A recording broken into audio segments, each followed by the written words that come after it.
Today's podcast is brought to you by the BetStamp app, which is helping thousands of people win in sports betting for free. The same way travelers use Google Flights or Expedia to find the best prices, bettors can now use BetStamp to do the same.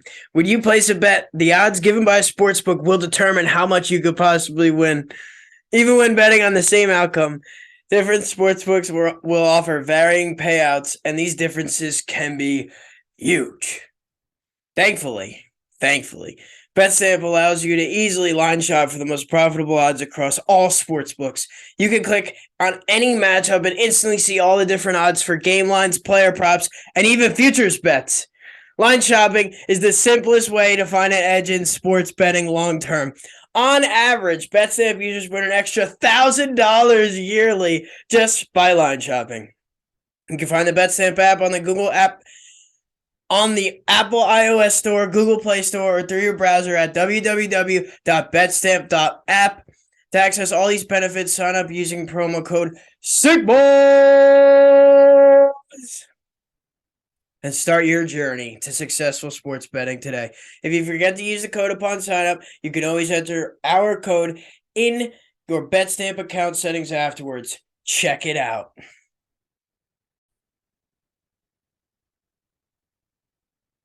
What's going on, everybody? This is the Sick Boys Podcast. Sick Boys. Saquon Barkley is enemy number one. That's what you like to think. No, that's what I know. Okay, let's hear it. He is the ratatouille under the chef's hat for running backs around the world in the NFL. But he's bad at cooking. Okay, that analogy was really bad. I would think that the Ratatouille is Austin Eckler because he called an all running backs meeting. Well, yeah, and it had to be only the big time guys. Quote, big time guys. Oh, man. You think Jamal Williams was invited? No. You think Alvin Kamara was invited? He was paid, so yeah. Why would he be part of the coalition of guys that want to get paid? Because it's supposed to be a mixture of guys that have been paid saying that everybody else should get paid. Like McCaffrey and Eckler got paid, right? Okay, so this is off topic already. I need to just put this preface out there, and when Joe tries to come at me 7 more times, this is how I feel. Regardless of the business side of things and how much money a guy has already made or how much more money a guy wants to get paid relative to his value, Saquon gave it all for this team. He wants to be a Giant for life, and it just feels like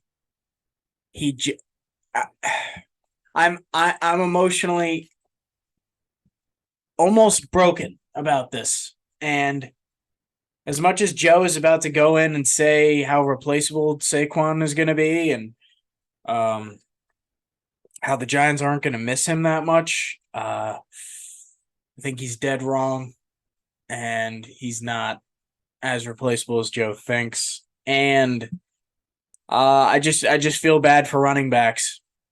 You know, you picked the wrong position. You ended up in the wrong place at the wrong time. RBs aren't valuable anymore. Guys don't get paid.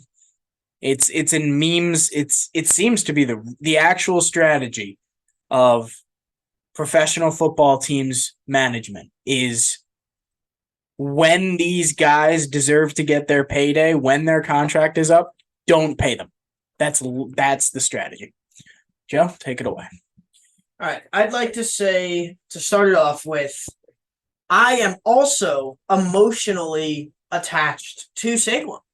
He has been the lifeblood and kind of what to watch for the Giants for years. And I do not want to see him on another team, and I want to see him play week 1 and the whole season for us. And I want everything to be happy. I want everything to be great because he is a fantastic player.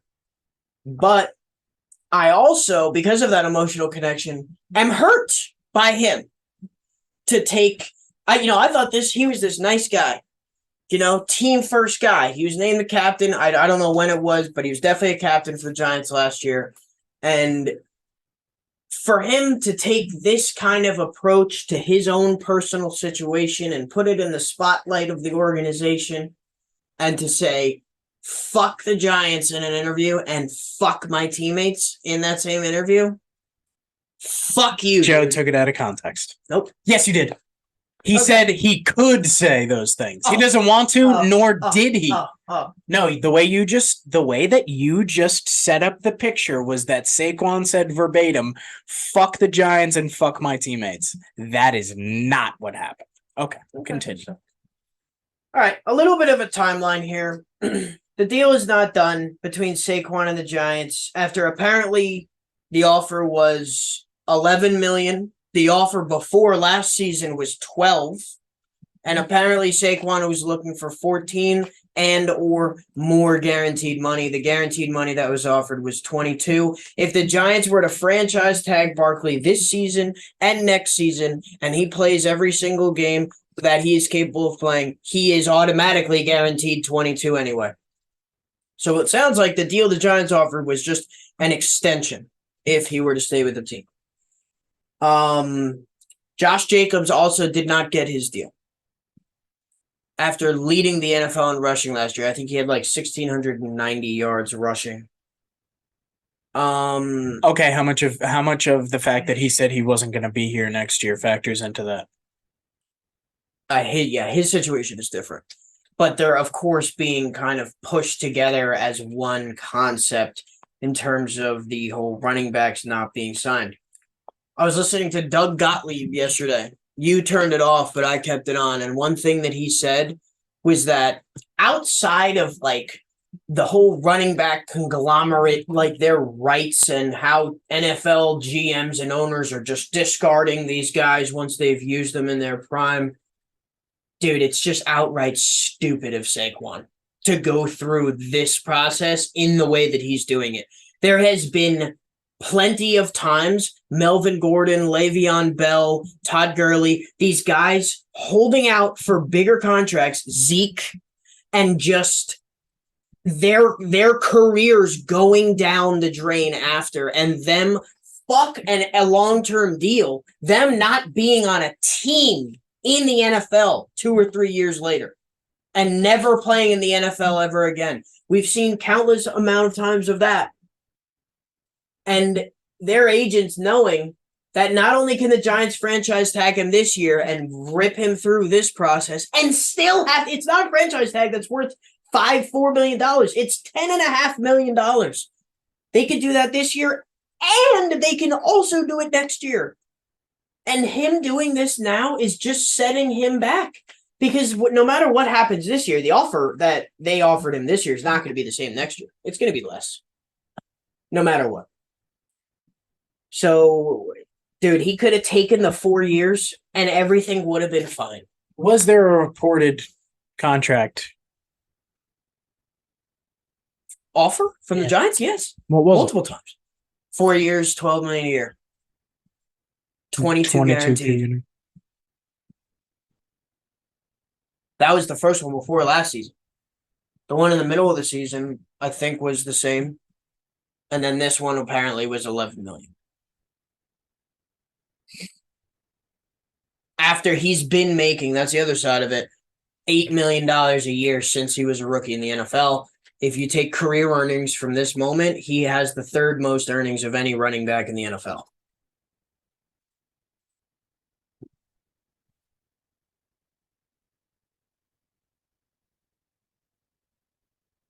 And another thing, apparently the Giants weren't offering him more because they were planning on Saquon not getting as heavy of a load this season in terms of touches, not to restrict him because they don't want to pay him, but because it's Daniel Jones time, baby. Let's fucking go, boys. Yeah. But, okay, so this deal didn't happen. Next year, 0% chance. He's not getting an extension next year. Exactly. Why would they? I can't believe the whole running back situation, insane. The fact that Saquon is in the middle of it, even more insane. And the fact that the guy that we thought was the team first guy, yeah, I mean, the way Joe laid it out is a little bit biased against him, but they are all facts, and he just made a really bad business decision. Say you signed to 3 years, forget the number. Who cares? You're playing in New York. Those endorsements for life. Imagine you win. You know that this team that the Giants are putting together with you on it is a good team. And you're just chasing the bag. Unbelievable. And look at Eli. Eli stayed a Giant for life and immediately. Well, he got a fucking crazy con. He was the highest paid player in the league for a long time. I mean, yeah, different position, different, rights afforded to, I guess. He was number one pick too. But he immediately has a job with ESPN doing Monday night games with his brother, and he has an official position within the Giants organization. And he won 2 Super Bowls. And he's in New York. Yeah, just win. Forget about the contract you make when you play. It's way too easy to just say that, simplify it like that. But especially when you play in these massive markets, the market is going to pay you. Forget about the contract. That's not the actual money you're going to be making. Plus the Nike deal.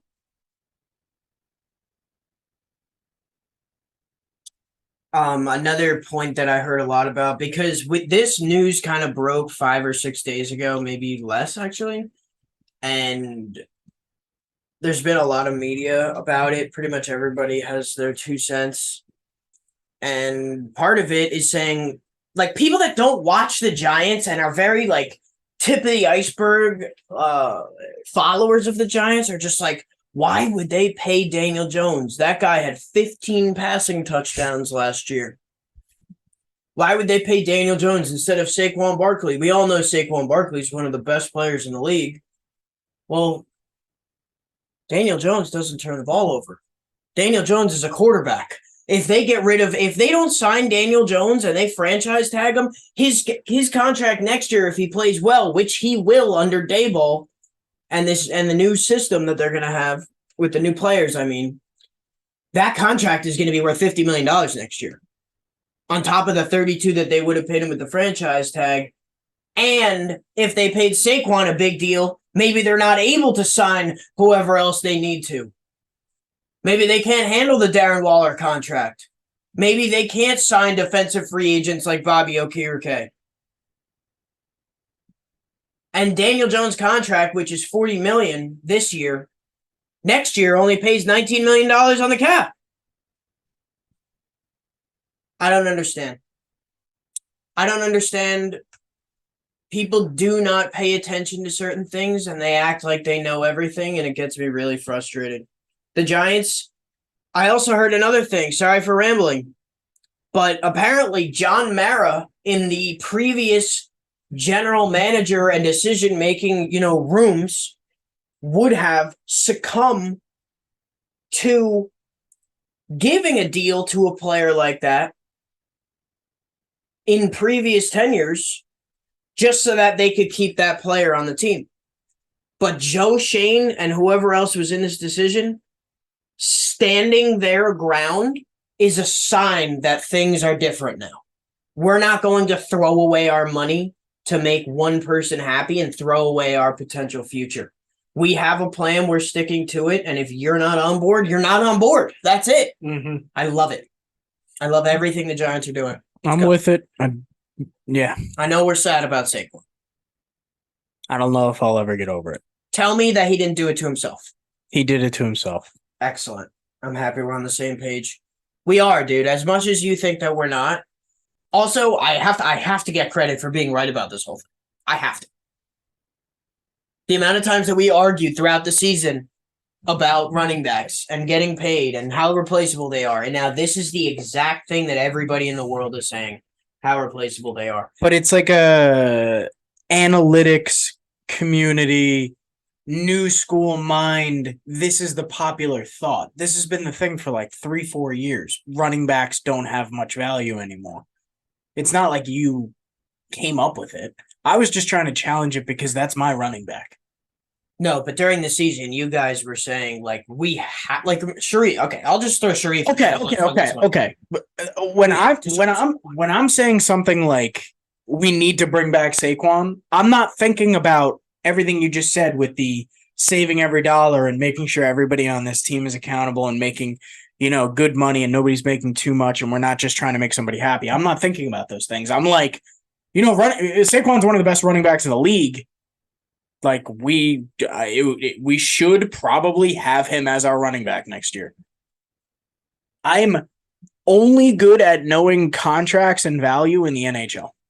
NFL contracts make no sense to me. I don't know why receivers make,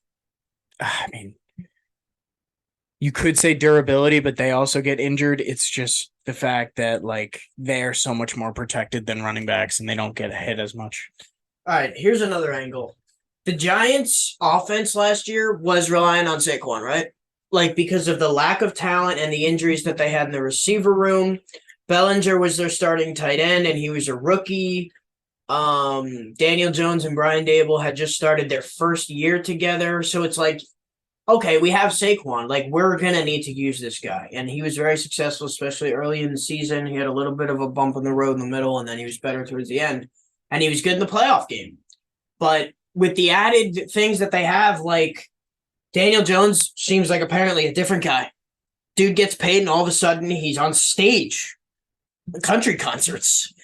This is not the Daniel Jones that we knew 2 years ago. This is a totally different guy. And then they have guys like Darren Waller, who's going to be the focal point of the offense. They drafted Hyatt, and they signed a bunch of free agents that are speedsters off the outside. Who needs Saquon? We don't need Saquon as much this season as we did last year. That is a huge part of this whole equation. Two things.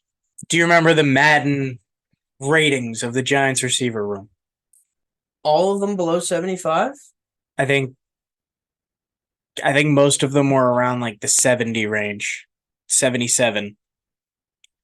Maybe there was one. Oh, yeah, the 181 was Sterling Shepard. Oh, my God. What a joke. But also, I'm not going to take that 100% seriously, but a lot of those guys also haven't proven themselves. Paris Campbell, namely.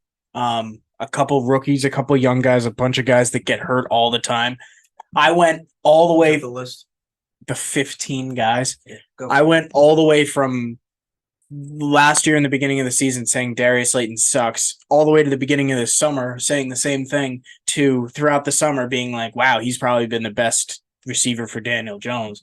Obviously the longest tenured, maybe not Sterling Shepard. Sterling Shepard number one, but he's always hurt. Giants receiver room. After signing Cole Beasley, the fossil, Shepard, Slayton, Hodgins, Hyatt, Crowder, Jamison Crowder. Did you know that? Yeah. The Bills slot guys are back with Dable and Shane. He was with Washington a couple of years ago. Yeah. Was he with the Bills last year? Yeah.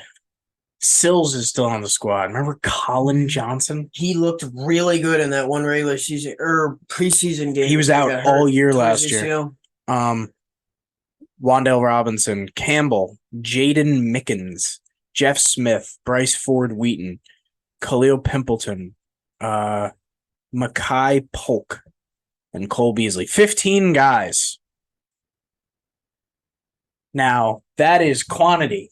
How much quality? I'm going to rely heavily on Darren Waller in the pass game.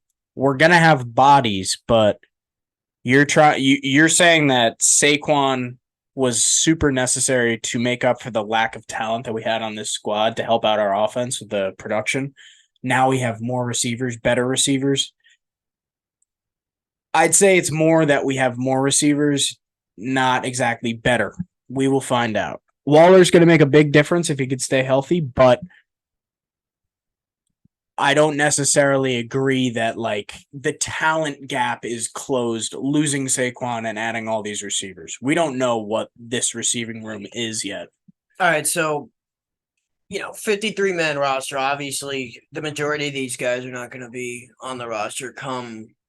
Like, I'm sure the practice squad, there'll be a bunch of these guys because they absolutely don't want what happened last year to happen. Guys that I could see not making the roster: Crowder, Sills, Mickens, Jeff Smith, Khalil Pimpleton, Makai Polk, maybe Cole Beasley. But I think Jamison Crowder, I don't think he makes it either. I don't know if I said that. But, dude, I know all these names. And I know that the majority of them are slot receivers. I think that default makes Slayton and Hodgins make the roster. Hyatt, Bryce Ford Wheaton are pretty much the same player. I've researched them both pretty heavily. Colin Johnson's a big body. But we don't – and Paris Campbell's going to make the roster. Like, dude, we do have too many guys. It's way too many, but training camp hasn't even started yet. And obviously they're going to go through this process of eliminating these guys. There's definite cuts in this group, but out of Shepard, okay, so Slayton, Hodgins, those are your outside guys. Throw Hyatt in there too. So that's already one too many guys for the one position of an outside receiver. Then there's Shepard, Robinson, Campbell could play probably both. I think Cole Beasley just for the dude, he's been a legendary like sit over the middle kind of guy. It has to be like a coach role for Cole Beasley to like. No, but I could see him these guys. But I can see him playing, dude. So can I. I guess, dude, they have to. I think it's like, all right, we have 15 guys. We have 5 receiver slots, and we're gonna categorize all these guys to their skill sets. And they're going to try out for these different roles. Because the Giants it's complex. They have a whole bunch of different roles in each play. Like, dude, I don't really know what I'm talking about. I don't think that it's wide receiver 1, wide receiver 2, wide receiver 3. Like last year we saw. We'll probably see a lot of platooning. What does that mean?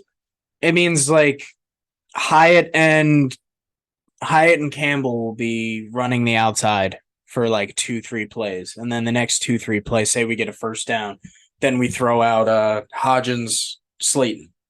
Yeah, I think that's really what I'm getting at is like these sets.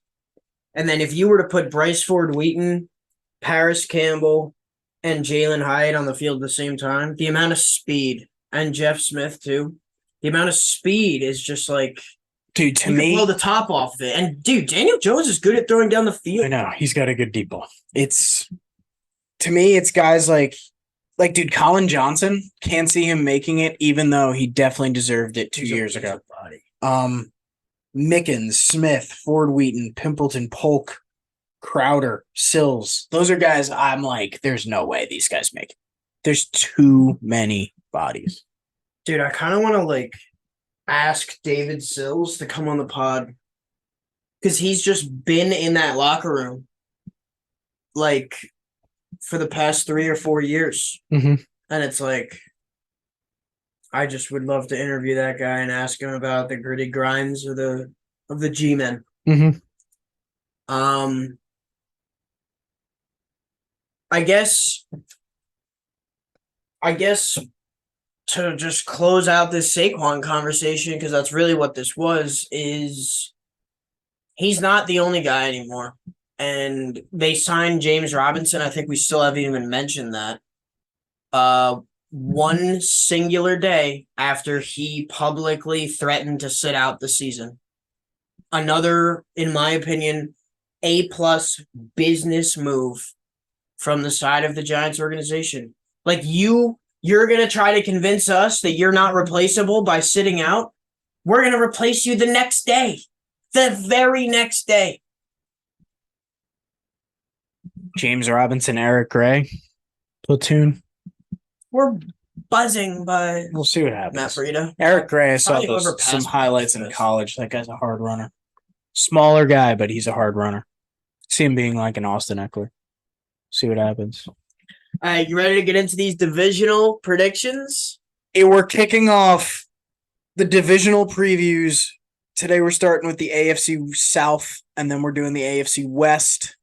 We'll finish the AFC next episode, and then we're on to the NFC. We are very, very close to football season. I'm shaking in my boots. In my idle time of thinking, I have the Sunday Night Football and the Fox theme songs just playing in my head at all times. Just getting fired up. Yes, Bez. All right, let's start it off. Who do you want to start with? We're starting with the AFC South. But what team do you want to start with? Texans. Oh, dude, I am so upset right now. I didn't get to mention this. Okay, go ahead. All right, last piece on the Saquon thing. The leading rusher for the past 10 Super Bowl winners, dating back to 2013, the highest paid player on an AAV basis for the past 10 Super Bowl winners was Percy Harvin for the Seahawks at $2.5 million. And he just happened to be the leading rusher in that game. He wasn't. No way.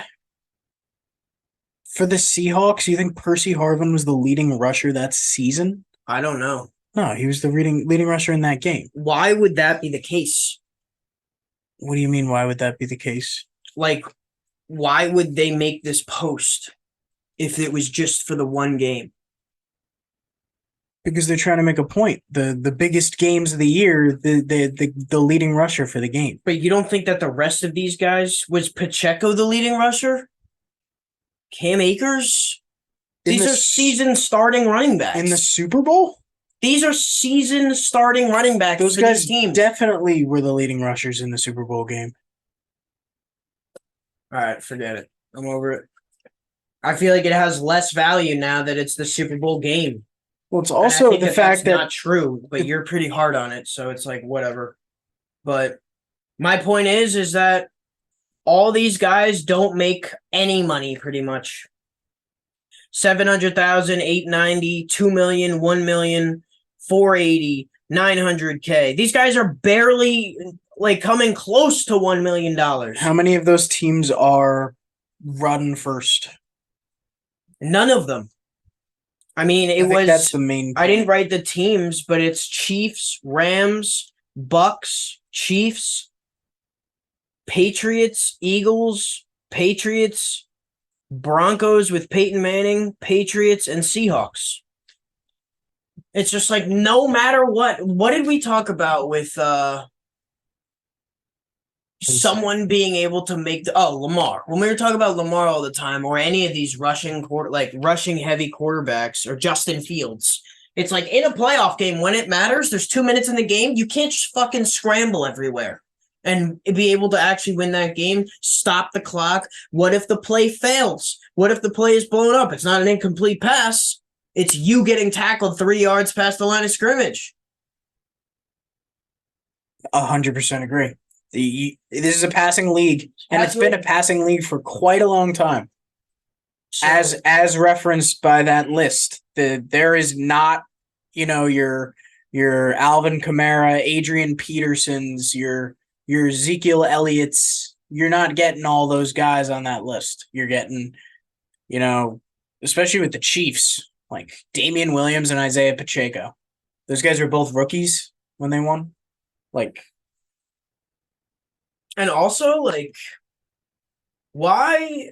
No, not why. That's not what I meant to say. It's not what I meant to say. Oh, I think that there are certain players that like McCaffrey, dude. McCaffrey might win a Super Bowl with the 49ers and be one of the biggest reasons why. But I don't think that he needs 290 carries in a season to be able to be effective. That's not even his game, really. I think he's just such a balanced attack guy where he needs both sides of the pass game and the run game. He needs a healthy dose of both, and he will be super effective. But it's like I just remember that one run. I think it was NFC Championship where he broke away from everybody. I think it was literally a power O to the left side inside the tackle, and Kittle was the lead blocker, and he goes for 60. Oh, and it's just he turns into a robot.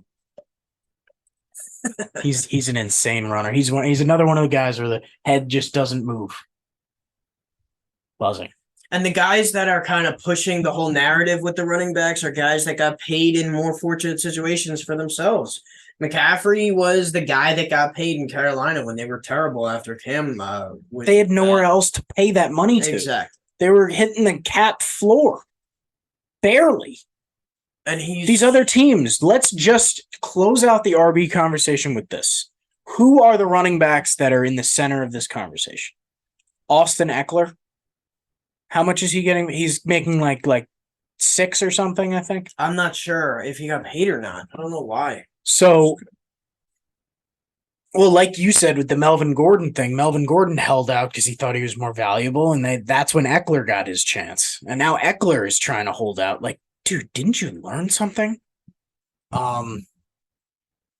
These guys in these situations where, like, I could see Derrick Henry getting re-upped for a lot of money because they don't have anybody else. The Titans. Who are they going to pay? Who is highly paid on that team? They just paid their D tackle. Ryan Tannehill's name gets dragged through the mud all the time, me included. They just got DeAndre Hopkins. That's probably going to be a big chunk. Who else on that team makes money? I think Kevin Byard. He's been like a quietly highly rated safety for quite a couple of years. Besides that, like, that's 4 guys. And 2 of them are like, I don't really know much about him. Ryan Tannehill, you have to pay him. He's probably making max like 35 right now. Yeah, but that's still more than everybody else on their team. And he is a quality starting quarterback. So they can afford to throw that money at Derrick Henry, but who else? Tony Pollard. He didn't get a steal. They can't pay him. Look at the rest of the guys on that team. Well, look at their O-line. Look at their defensemen. He's also a victim of that because his team that he wants to get paid by just went through a failed paying the running back experiment with Zeke. That's true. So why would they do that? And he's a victim of that. Their team is still not in the best shape to pay a guy. They have a lot of big names on that team, especially on defense too. Eckler's contract is $6 million a year, and it expires after this season. So he's, of course, going to be in the middle of this bullshit. Just trying to run through the divisions right now. AFC North. Did Mixon restructure his contract? To take less money. Both the Ravens guys didn't get paid. Dobbins and Edwards. Yeah, no way. They're not on the field. Josh Jacobs. I don't know why they didn't give Josh Jacobs the bag. They have no one else to pay. Because they're in between, dude. They just got rid of their franchise quarterback. They signed Jimmy G, but who knows how that's going to work out. I wouldn't pay a fucking. You think Josh Jacobs is going to want to get paid super high and then stay with the Raiders for the rest of his career? Like, give me 15 by 4 and 35 or 40 guaranteed. And then you don't think he's going to be calling for a trade in the next 2 years after that? Like, you just offload that money. You're not paying anybody else right now. It's like in the NBA. It's like LaMelo just got his bag. Who else are they paying? That's a lot different. How? The concept is exactly on point because Charlotte's a garbage organization with no other talent outside of their young guys. I mean, they overpaid for Gordon Hayward. But there's only 12 guys you have to pay on that team. This is a 53-man roster. Okay. Let's get one more, and then we'll get into the AFC South.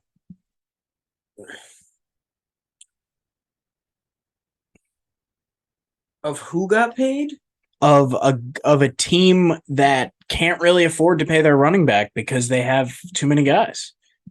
Well, maybe I know the Patriots are cheap, but they didn't want to pay their running backs. Ramondre, I think his deal is another year, but Damian Harris, they didn't pay him. He got $1 million from the fucking Bills. The Dolphins can't pay a running back. Yeah, no way. They're too much. Tyreek, Waddle, Tua, Bradley Chubb, Jalen Ramsey, Xavier Howard. That team's stacked with names. They can't afford to pay Jeff Wilson or. But dude, who cares? The thing is that's San Fran, Mike Shanahan, or Kyle Shanahan, system running backs, and Mike McDaniel is a child of Shanahan. So He's literally his kid. he's able to work with those guys. All right, moving on. We're going to preview the AFC South. We're going to start with the Colts. All right? Or do you want to start with the Texans? No, we're already in. No, we're starting with the Texans. We got. All right. All right, we're starting with the Texans. All right. All right, quick review of their season last year. This is okay. They were the worst team in the NFL, but they were feisty towards the end of the season, and it didn't do them any good, especially Lovie Smith. That dude got decapitated. Dallas beat them in the last minute. These are all in the end of the season. Dallas barely beat them. Remember, the Texans were up like 2 touchdowns in the fourth quarter, and Dallas came back and won, and they acted like they, were all happy and shit. It's like that you almost got embarrassed. And then Kansas City beat them in overtime. That was a weird game, too. Their defense started to come alive out of nowhere, Lovie Smith. They were 1-14 heading into week 16 with the number 1 overall pick right in their grasp. They won 2 of their last 3 games to get the second pick. They beat the Colts in their last game. The game that meant nothing to either team except for draft position. And the Texans win at the last second, and Lovie Smith gets canned after that game. So they end up with the second pick overall. My opinion on it is that whether they had the pick number 1 or number 2, they were probably going to get Stroud anyway if they liked him better. Like, I don't think it was like a Trevor Lawrence is guaranteed number 1 pick. You missed out on him type situation. Yeah, Young and Stroud is pretty. Yeah. And then they also traded up to the next pick in the draft for Will Anderson. Last year they drafted Stingley Jr. in the 4th pick overall or the 6th pick, something like that. And he was the 111th ranked cornerback out of the 108 that qualified last season. So, but they have Jalen Petrie. They have Damian Pierce, who had a great year last year. They have a couple pieces, and they hired DeMeco Ryans as their head coach. So, how are you feeling about the Texans going into this year? A little hopeful. I don't expect big waves at all. No way. They have a pretty manageable schedule. I don't expect them to get many wins, but like if they don't beat the Bucks and the Cardinals, that's pretty rough. But I think they need to eye the games on their schedule where they're also playing like a young team with a young quarterback. And that's why I think the Colts-Texans games this year, interdivisionally, are going to be fantastic. Because it's going to be rookie quarterback versus rookie quarterback. I think. Are they playing? Yeah, their Texans are also playing the Panthers. The Colts are also playing the Panthers. So Anthony Richardson, Bryce Young, and CJ Stroud are all playing each other this year.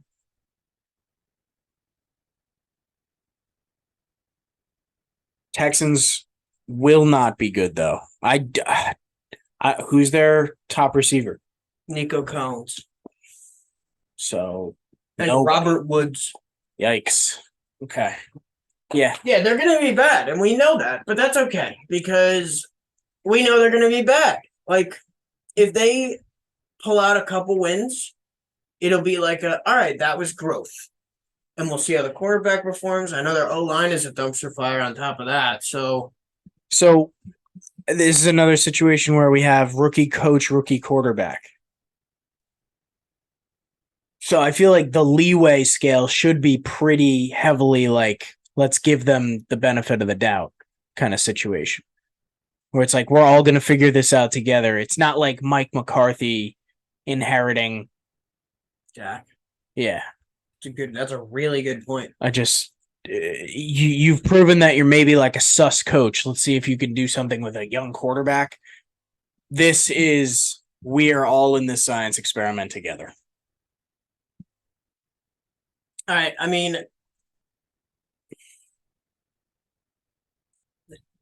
I think that the Texans definitely finish 4th in this division. No doubt.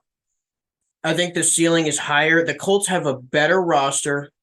The Titans have a much better roster, a great head coach, a non-rookie quarterback, and the Jags were buzzing. They made the playoffs last year. So I think the Texans definitely make the our last in this division. I think it's a toss-up between them and the Titans. So I'm very low on the Titans. I can't believe it. We're gonna break them down next. I don't get into it. Who, the Indianapolis Colts of No. Indianapolis? No. The Titans? All right. Last season, Titans started 0-2. They've been making the playoffs consistently every year, and they start this season 0-2 after, it seemed like they should be the favorites to win the division. And then they won 5 straight, and everybody was like, all right, everything is actually fine. And then they lost in overtime to the Chiefs, and then they beat Denver and Green Bay. So they were 7-3, but then they lose their last 7 games. Tannehill gets hurt in week 14. Malik Willis gets the call, ends the season with a 39 PFF pass grade, which was the worst that I could find.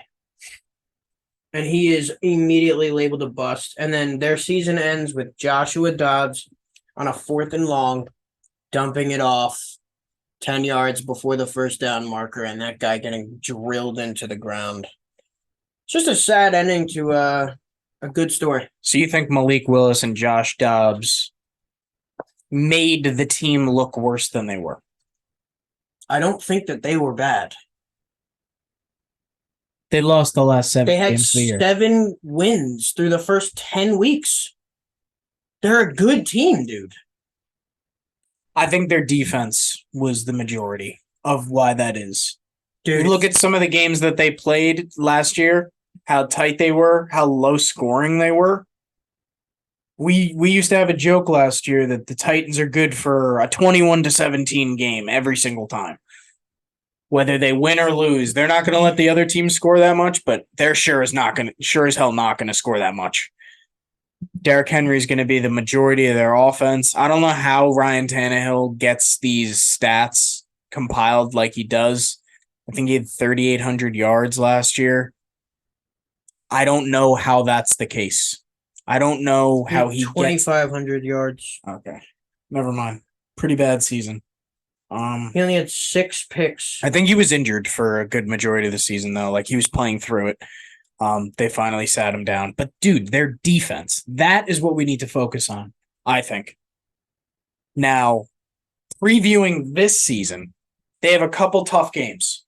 Namely, week 1 against the Saints. I think that's going to be a great game. Why? It's going to be defense versus defense. Why is that great? It's going to be a close game. Out in all these Close games game. last year. I don't give a fuck whether it's 45-44 or 9-8. I don't care. I want to see a close game. That's all I care about. 1 touchdown and 3 field goals for 3 hours? Them also playing the Colts in week 5, the Steelers in week 9, the Panthers in week 12, and the Colts in week 13. They have other games like the Titans, the Dolphins, the Seahawks, the Ravens, the Bengals, the Chargers. No chance in those. Absolutely no chance. I have them, and this is rough. I don't think I'm coming anywhere close to being right on this one. They're probably going to maybe even sneak into 500 record, but I have them going 2-15. 2-15. I don't believe in Ryan Tannehill. Derrick Henry might get hurt again. What about Mike Vrabel? Yeah, well, that's the defense. We'll see what happens. They will slaughter the Colts. They will slaughter the Bucs. They will beat the Jags. They will beat the Panthers. They'll beat the Jags. They'll beat the Colts. They'll beat the Texans. They'll beat the Seahawks. They'll beat the Texans. But dude, they're winning at least 8 games this year. I don't know why you think that they'll beat, you're saying, the way you're saying is they'll beat the Jags. They'll beat the who'd they just say? The Seahawks. Those are 2 good teams. Yeah. Really good teams. Yeah. And 2 teams that should definitely make the playoffs. But dude, they're not dude, 2-15 is worse than the Texans were last year. I just said just said Oh. that I'm probably coming nowhere close to this prediction. Okay, I mean, well then I don't get why I say that and make the prediction at the same time. That makes no sense to me. Because I'm looking at their schedule and I think they lose to the Saints, the Chargers, the Browns, the Bengals, the Colts, the Ravens, the Falcons, the Steelers. They should probably beat the Bucks, but then they lose to the Jags, the Panthers. They should probably beat the Colts one of the 2 times that they play them. And then the Dolphins, Texans, Seahawks, Texans, Jags. They probably shouldn't lose both to the Texans, probably maybe win both. But I like the Texans and I don't like the Titans. Also, the Titans' uniforms. Ugh. All right. Bottom 5 in professional sports. Yeah. Okay, I can agree with you. All right. My last point on the Titans. They lost to the Giants last year on that missed field goal. They lost to the Bengals by 4 points in a 20-16 game. They lost to the Chargers by 3 points. They're not getting blown out by the best team. The only game they got really destroyed was the Bills in week 2 in primetime. That was a disgrace. And then the Eagles in December when Jalen Hurts was at the peak of his powers before he hurt his shoulder. The only apparent difference I see in this year compared to last year is DeAndre Hopkins, and that'll bring a little bit of help to offense. Did they improve their defense? I don't know. And the defense is, in my opinion, I don't think it's crazy to say, especially when you're looking at those scores against those teams, the defense is the only reason that they're in those games. How many did they hold the Bengals to? How many did they hold the Chiefs to? 20. The Chiefs, I don't have it on here. I know they played the Chiefs, though. I'm looking at Tannehill's game logs, that's why. All right. We will... I mean, Dave, we'll just agree to disagree, I guess, on the Titans. Oh, that's going to be all year, baby. All year. All right. The Indianapolis We won't be Colts. agreeing, though. We'll be disagreeing to disagree. Let's go. The Colts, last year, they bring in Matt Ryan, and it was supposed to be this hoorah where Jonathan Taylor was coming off a great season. The O-line was buzzing. They added Gilmore in the secondary. Their linebacking core was studs. DeForest Buckner was their pass rush guy. They were buzzing going into last season. And they start the season with a tie at Houston and a loss to Jacksonville, 24-0. They win 3 of their next 4, and then they win 1 game in the final 11. Jeff Saturday is hired in the middle of the fucking season. And then they blow a 33-0 halftime lead in Minnesota, the biggest comeback in the history of the league, with Saturday at the helm. They fire Jeff Saturday, who is probably quoted as saying something along the lines of, "I don't know why I'm here." And then they hire Shane Steichen, the OC for the Eagles, which I thought was a weird hire at first because he doesn't have a lot of coaching experience in the NFL, but with the style of play that Jalen Hurts has and the running game and the O-line configuration of the Eagles and bringing that to the now Anthony Richardson led Colts offense with Jonathan Taylor and the offensive line still intact, I think it was a good hire. So going into this year, how do you see the Colts? Just trying to figure out who they had at quarterback last year. I know you said I can't believe they played with Matt Ryan for that long. Yeah. What's the one thing you're going to remember about Matt Ryan? Him being sacked and horrible throws. Do you remember that one 40-yard run in that win that they had? Yeah. I love when Matt Ryan. Matt Ryan is running down the field. I love old white quarterbacks running for their lives. Super funny. Perfect coaching hire. He was their OC, you said? Yeah. Get the Eagles offense going with that absolute specimen behind the center. I have no faith in their pass game. Their receivers aren't that great. Their defense, which I thought was a lot better than they actually were. They were pretty bad last year. They lost some guys to injury. This year, again, not really high expectations, but I have them going 8-9.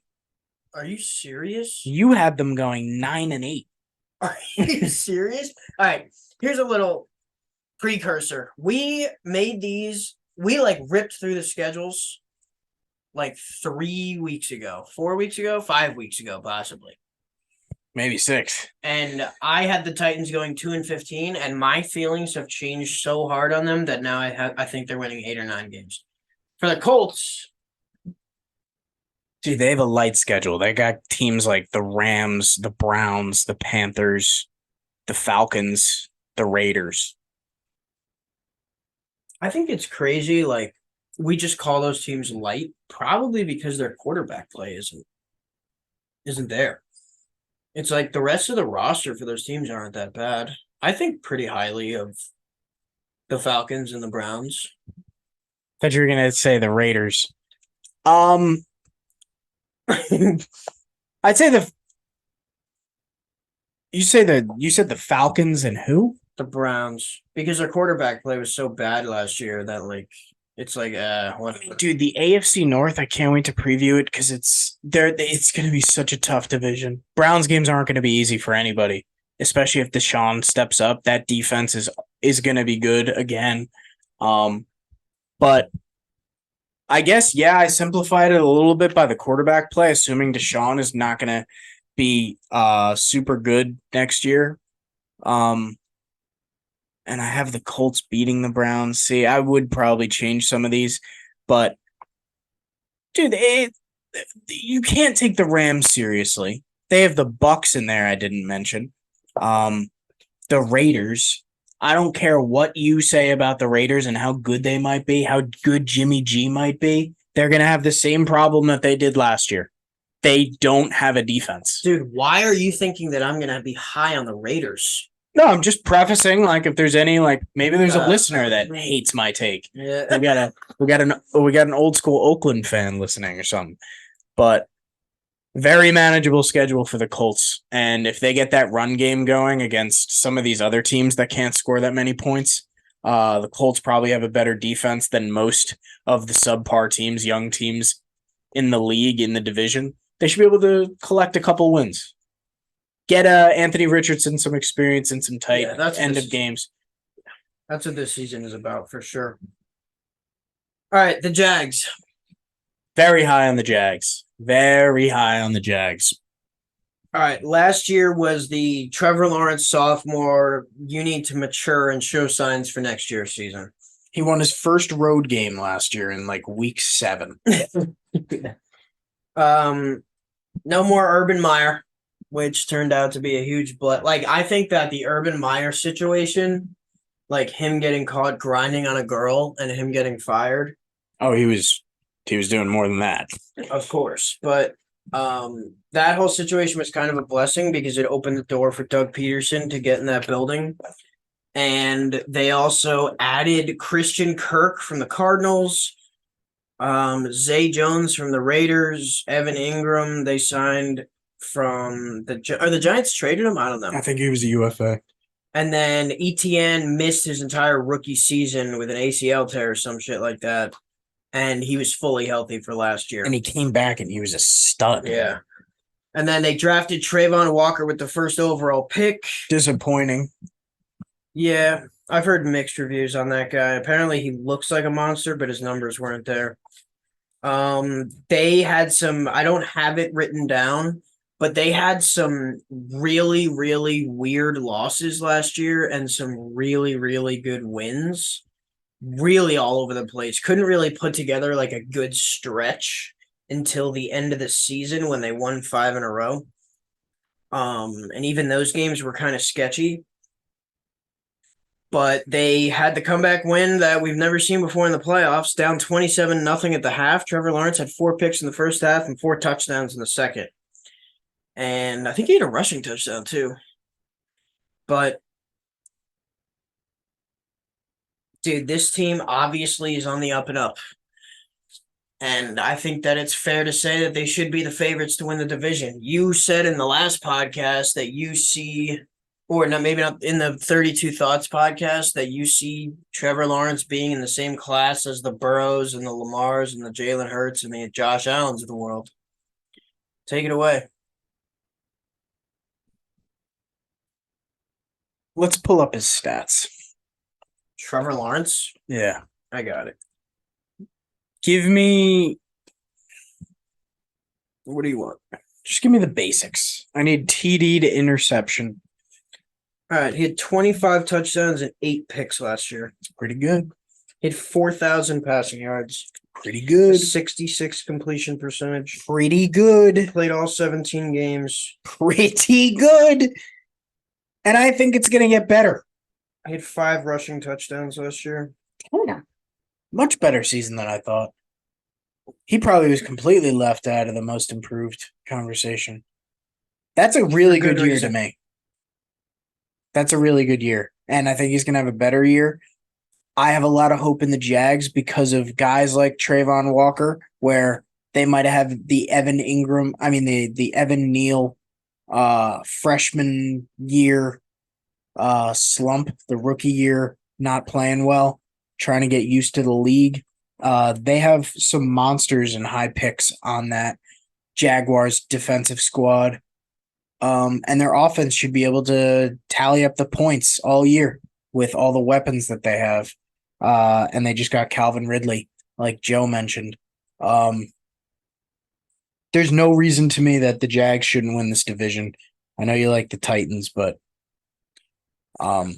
Jags, I think they're deeper, better on both sides of the ball, just as good of coaching. All right, so I guess this is the point that I'm trying to make with how inconsistent he is. Just bear with me here. So the first 4 weeks of the season, he had 8 touchdowns and 2 picks.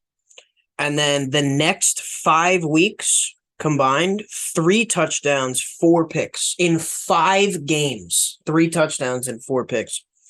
And then he goes on a 5-game tear where he had 13 touchdowns and 1 interception. And then over 6 games. And then the last 3 games of the season, when it's crunch time, they're playing the Jets, who their quarterback situation at that point was in shambles. I don't even know who it was. It's probably Mike White. He had 0-0. And then against Houston, 0 and 1 pick. And then against Tennessee in the division clinching game, 1 touchdown, 0 picks. So I don't know, dude. Guy's super inconsistent, it seems like. I don't want to hear that it's the defense or that other guys weren't producing. He just seems like he himself is inconsistent. And then he starts the playoff game with 4 picks in the first half. How much of it was luck that they were able to pull that shit out? That the Chargers only ran the ball 7 times in the second half of the game that they were up 27 points. I think you do have to give credit to how bad the Chargers' game plan was. Yes, Trevor Lawrence is and has been inconsistent. I just have that belief in the football IQ, the recruitment process, him being a first overall pick, him being a winner at Clemson. It wouldn't make sense for him to just not improve next year. And I think there was visible signs of improvement last year. I think he just with the experience that he got throughout last season, I think he's only going to get better. I agree. I think that they no doubt should be the team to win this division. I know I just spoke on how high I am of Tennessee, and I think the value of the coach when the other things are not in place can completely change the scope of a season. Because at the end of the day, it's wins and losses, and it's game management, and it's clock management, situational play calls. Dude, it's all – the coach matters so much. And I know Doug Peterson won that Super Bowl with the Eagles, and he's a good coach of his own, but it's like the Jaguars are super young and the Titans are super experienced. So I think it's like a 60-40 between those two teams on who wins that division. You got anything else? Let's hit the AFC West. Buzz. All right, Raiders. The Raiders. Started the season 2-7. And this was like a dude, I remember I had the Raiders to win the division last year. Do you remember that? Yeah. That was dark days for my brain. They started 2-7, and at this point in like the betting season, we were like every week the Raiders are gonna get destroyed. But then they had a bunch of weird wins, and we thought they were gonna make a push for the playoffs. They had that Josh Jacobs like 80-yard game-winning touchdown in OT. They had the Jacoby Myers pass to Chandler Jones for the OT winner or the time expiring winner. They had a bunch of weird wins, and they also had a bunch of heartbreaking losses at the beginning of the season. So a roller coaster ride of a season for the Raiders and Derek Carr. Derek Carr eventually gets benched for Jarrett Stidham, and Jarrett Stidham absolutely showed out. He had like 350 passing yards and like 4 touchdowns against the fucking 49ers. But Brock Purdy ended up getting the last laugh in that game, squeezing out a win 37-34. I got a quick question. Yeah. So some teams are like, all right, we'll back off. We're not going to be good. We're not going to go after the highest, best quarterbacks in the market. The Raiders seems like they never even contemplated that. It seems like they were like, we have Derek Carr, and this is our roster, and this is our team. We have a starting NFL quarterback. We're going to give this kid a chance, but when the offseason hits, we're going to get another quarterback. We're not going to tank. We're not going to sell off our highest paid assets. No, we're going to go sign somebody and we're going to go for it again. Why? Especially when you go for a very low risk investment. Yeah. Especially with him not passing his physical and that being in the terms of the contract, and they won't have to pay him unless he's ready for week 1. But at the same time, like, your team is not ready. You have Josh Jacobs and Devontae, sure. And they both don't want to be there. Defense sucks. They were not active in free agency. They added Jacoby Myers. That's all they did. Why did he go to the Raiders? I don't know. What an embarrassing They probably thing to paid do. him, dude.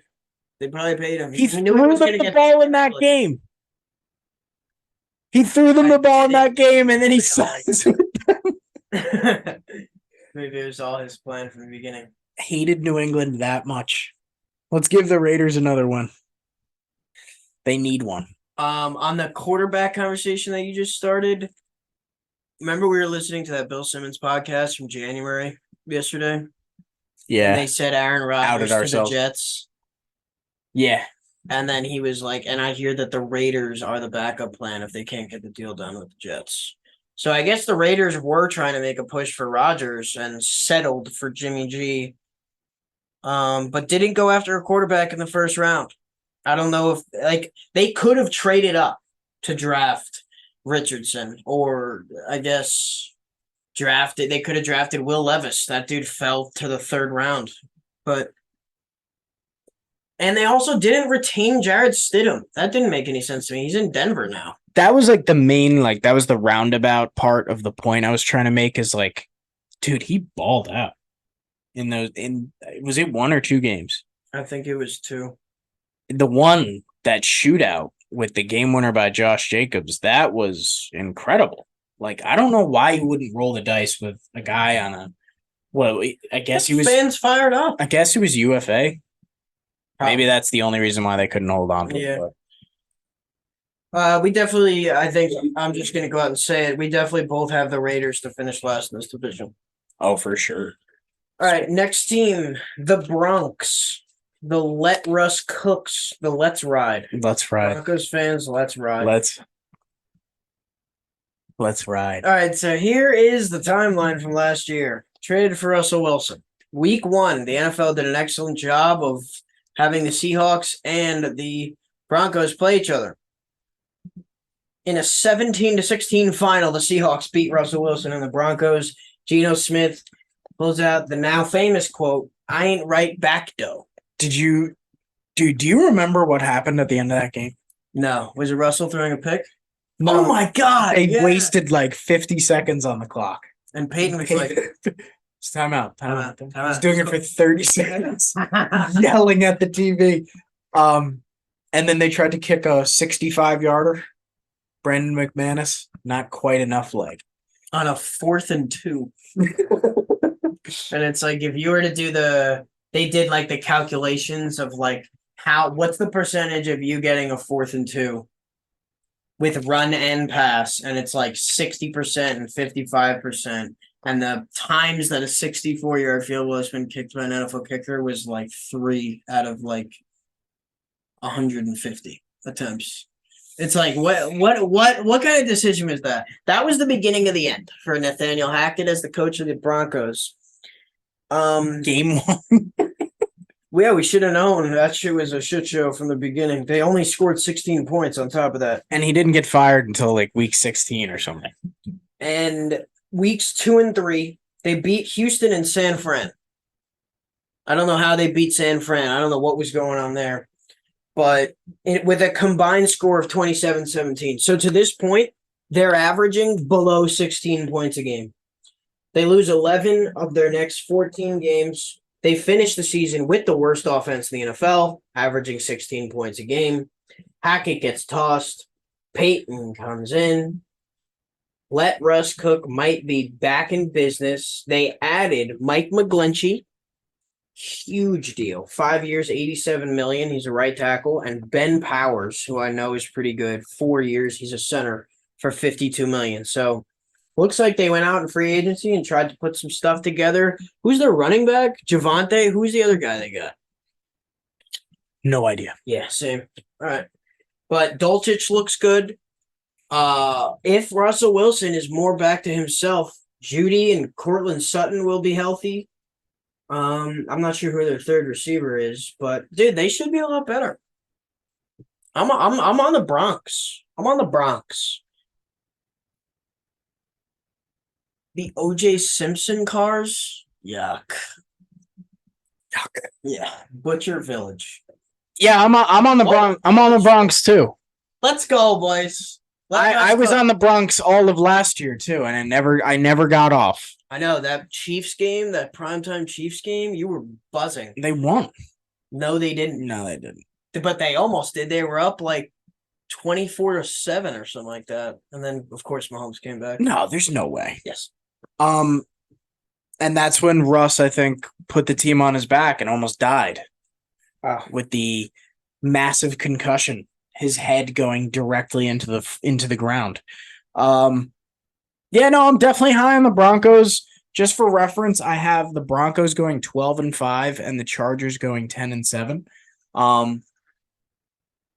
They have a bunch of must wins. To me, Raiders, Commanders, Bears, Packers, and Browns are all must wins. And most of them are in the beginning of the season. Nah, the end of their season gets pretty tough with Chargers, Lions, Pats, Chargers again, 14-17. That's rough. But Zach doesn't even mention that they play the Dolphins and the Chiefs twice and the Bills.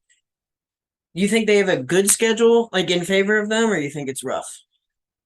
Wow, that's pretty rough. I didn't highlight those. Yeah, that's a rough schedule. What do you have them at 12-5? Wow, we both do. Wow. I have them beating the Dolphins. I have them beating the Bills. That's how low I think of Josh Allen. And well, see, the Broncos could be really good. They're good on both sides of the ball. Russell Wilson, to me, just needs to become a system quarterback. I feel like he was a little overwhelmed last year. I feel like the story of the Broncos last year was that Nathaniel Hackett wasn't ready to be a head coach, and Russell Wilson ran the offense, and he ran it straight into the ground. Apparently, Russell Wilson's like life coach and like eventual best friend, I guess, passed away in the middle of last season, and he just didn't know like how to handle himself like mentally. I don't know what that's about. I don't know if that's real, but that's what I heard. All those Subway commercials, man. That was beyond rough. Joe's gonna hammer home a Twix real quick. Broncos should be good.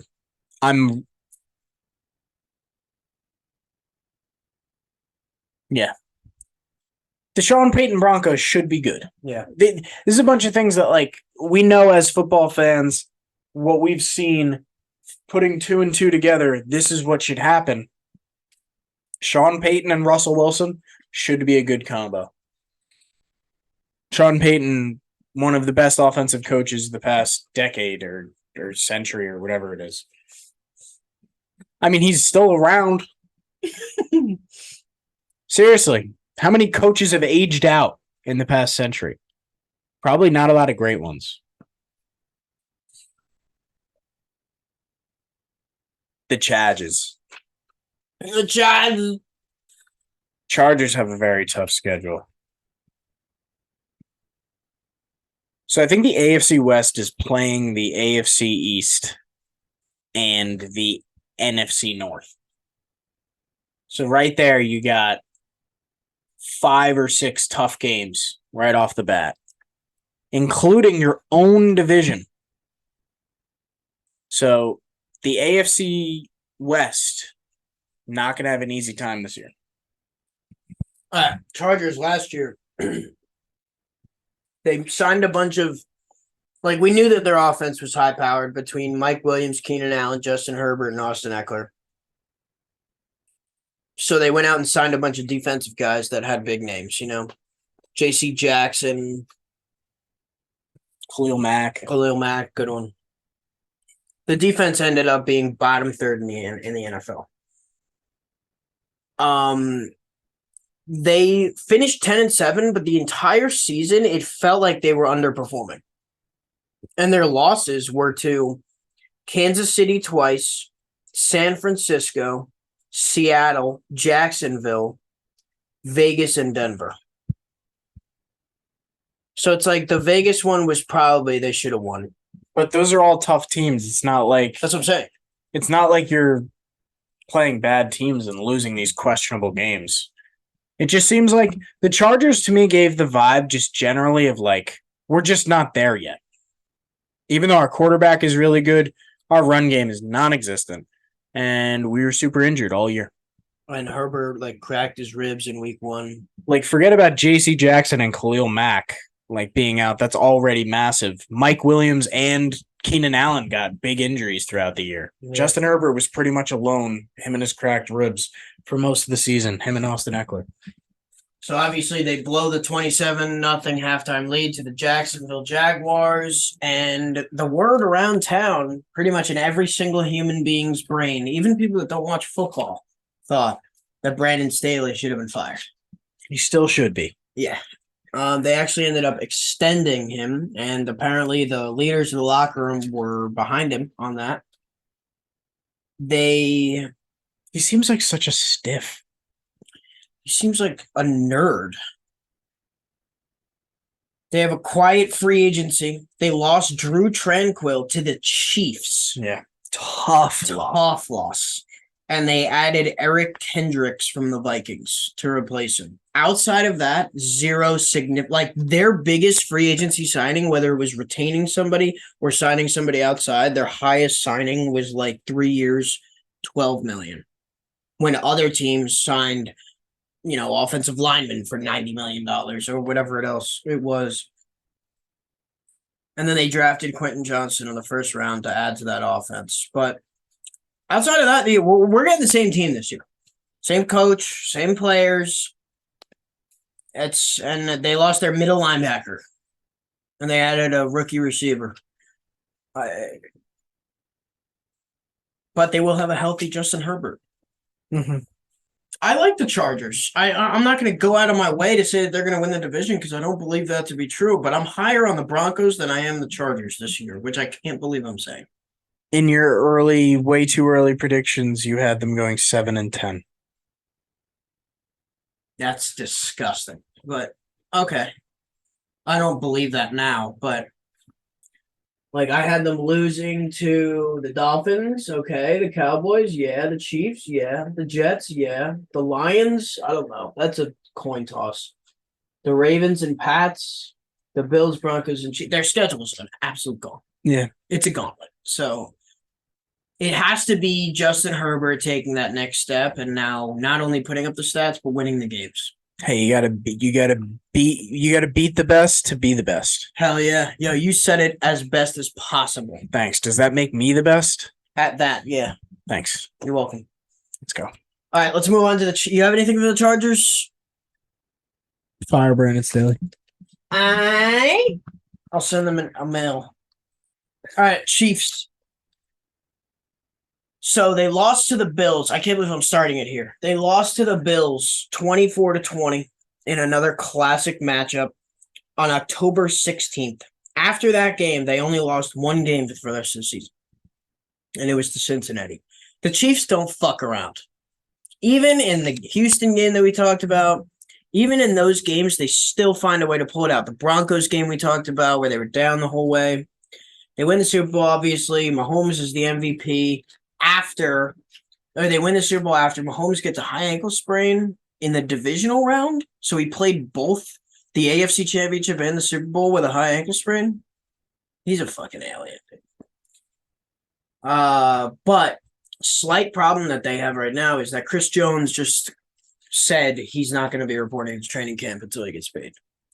And he is the centerpiece of that defense.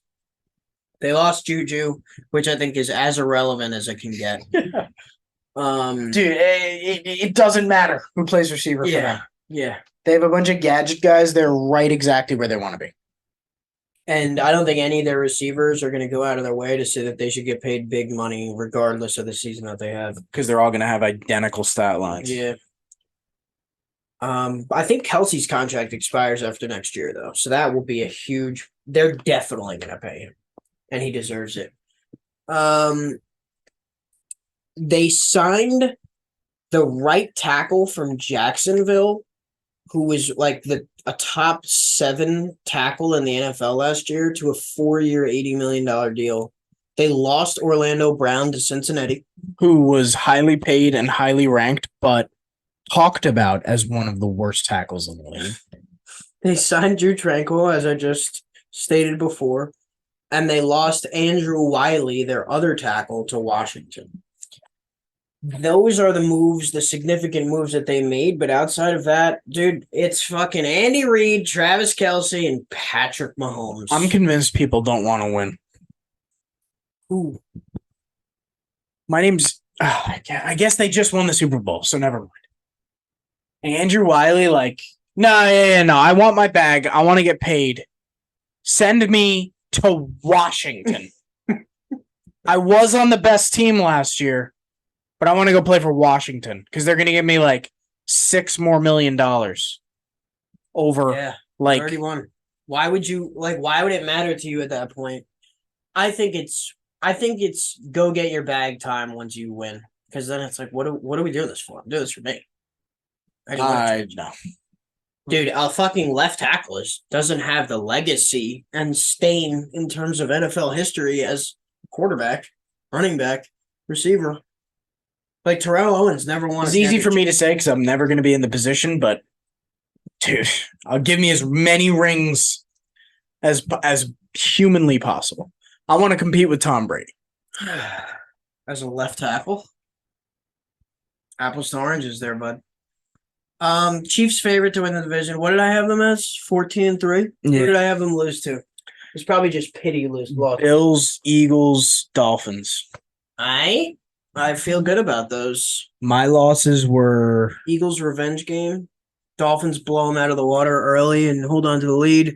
And the Bills always beat the Chiefs in the regular season and lose in the playoffs. I like those. My losses were I had 5.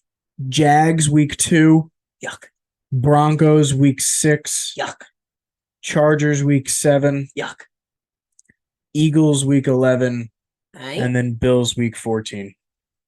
Alrighty then, 12-5 Chiefs off a Super Bowl dub. Yeah, they're the Tampa Bay Lightning. Doesn't matter how they do in the regular season. They're not going to lose in the playoffs. All right, well, I think we should touch on a little bit of preseason off the dome piece. Jets had a fight at practice. No, they had 2 fights at practice. Aaron Rodgers is the biggest phony ever. Did you see that Sauce Gardner video where he gave him a chain with the 8? Yeah. Aaron Rodgers is creepy and weird. He's an old he's a geezer. Yeah. What else? What else happened at training camp? What else? This has been the Sink Boys podcast. Well, dude, we got to talk about BetStamp. No way. Yeah. All right, with the BetStamp app, you can shop lines. Say you really liked the Mets today, like I did. No. Against the Red Sox, because the Red Sox are bad at baseball. Are they? Yeah. So, it's Mets at Red Sox. The Mets are the underdogs. And with the BetStamp app, I can shop and look at all these sports books. FanDuel, Bet365, BetMGM, Caesars, DraftKings, PointBet, all of them. I can look at all of them at one time on one screen, and I can shop to find the best line for my pick of the Mets money line. In this case, I wouldn't want to go with a BetMGM or a PointsBet because they got them at plus 115. I'm going to open up the WinBet app, and I'm going to place my bet with WinBet on the Mets money line because it's plus 126. The line is better for the same pick. Get the most out of your pick with the BetStamp app. As you know, I'll be on the other side of that matchup. What kind of value can I get if I think the Red Sox are going to win by 2, like they've been doing recently? They were up 8-3 last night, gave up late 3 runs, but we still held on to the win. We still held on to the cover. The Red Sox, they're looking good. Boston at home tonight, minus 1.5. We get to go to our favorite sports book. FanDuel has the best line at plus 136. You're getting 1.36 times your money here, bud. And you would only know that with the BetStamp app. Use promo code SINKBOYS, CINQ boys. Boys! And download the BetStamp app today. And if you forget to do it when you sign up, you can just go into the settings after and type in the code there, and you still get the same benefits. But Jack, this has been the Sink Boys podcast. It has. Follow us on Instagram Indeed. And Twitter at CINQ Boys. Message us if you want. We will answer. Yeah. DM for inquiries. Yeah. All right, boo.